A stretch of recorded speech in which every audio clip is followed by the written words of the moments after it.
Halo semuanya, jumpa lagi dengan sahabat sekolah. Assalamualaikum warahmatullahi wabarakatuh. Semoga keadaan sahabat semua dalam keadaan sehat dan dalam lindungan Allah Subhanahu wa Ta'ala. Dukung kami dengan subscribe yang belum subscribe, tekan tombol lonceng biar tidak ketinggalan informasi, like dan share ke grup-grup lain agar bermanfaat. Jumpa lagi dengan pembelajaran pendidikan Pancasila dan kewarganegaraan kelas 7. Bahasan kita kali ini adalah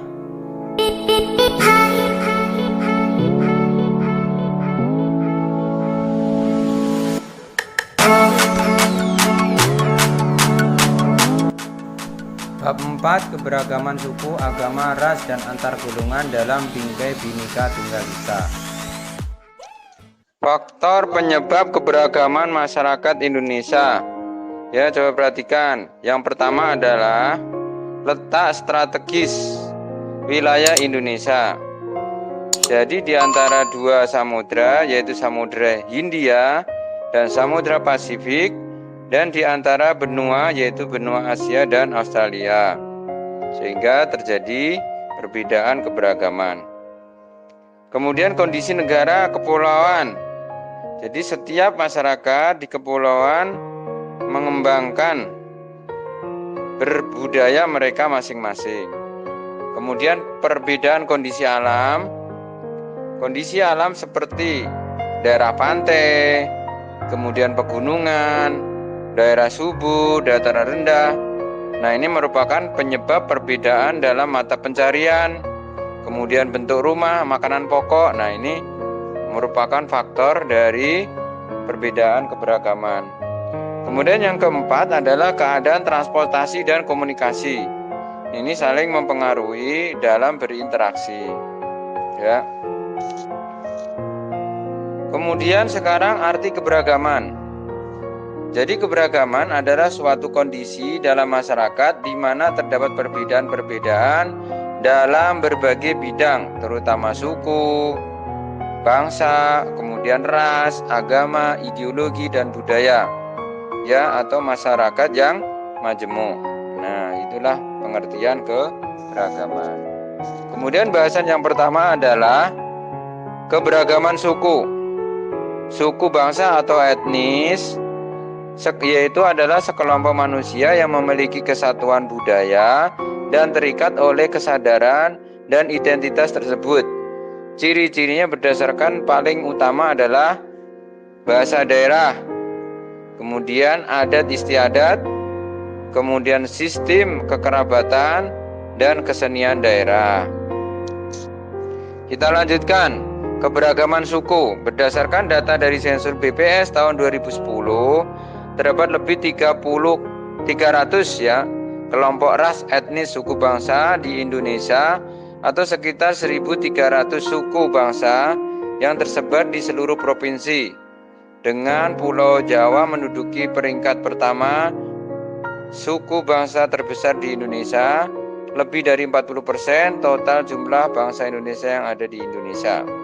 Selain suku bangsa yang ada dalam pulau-pulau besar, suku di Indonesia juga tersebar hingga di daerah terpencil seperti Pulau Kalimantan dan Papua. Dengan tempat yang terpencil yang jauh dari keramaian, suku ini hanya beranggotan ratusan orang atau bisa dibilang memiliki populasi yang kecil. Nah, sekarang perhatikan di dalam gambar ya tentang keberagaman agama dan kepercayaan.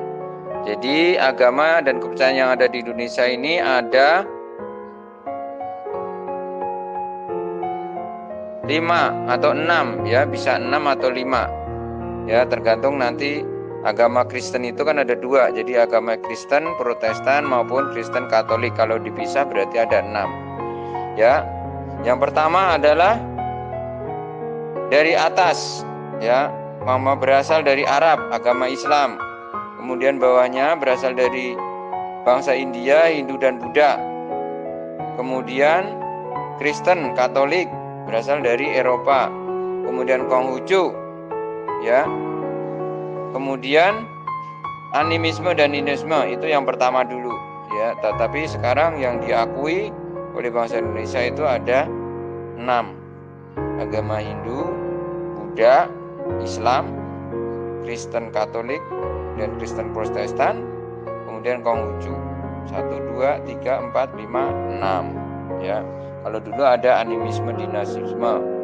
Ya, itu kepercayaan asli bangsa pribumi zaman dulu. Nah, kita lanjutkan ya. Sekarang kita lihat keberagaman agama dan kepercayaan yang ada di Indonesia. Yang sebutkan Bapak tadi ada 6. Ya, yang pertama Islam, itu penganutnya ada 87,18%. Kemudian yang kedua adalah Kristen, penganutnya adalah 6,96%. Kemudian Hindu, penganutnya 1,69%. Kemudian Katolik, penganutnya 2,91%. Buddha 0,72% dan Konghucu adalah 0,05%. Nah, ini kondisi keberagaman agama dan kepercayaan yang ada di Indonesia. Kemudian landasan hukum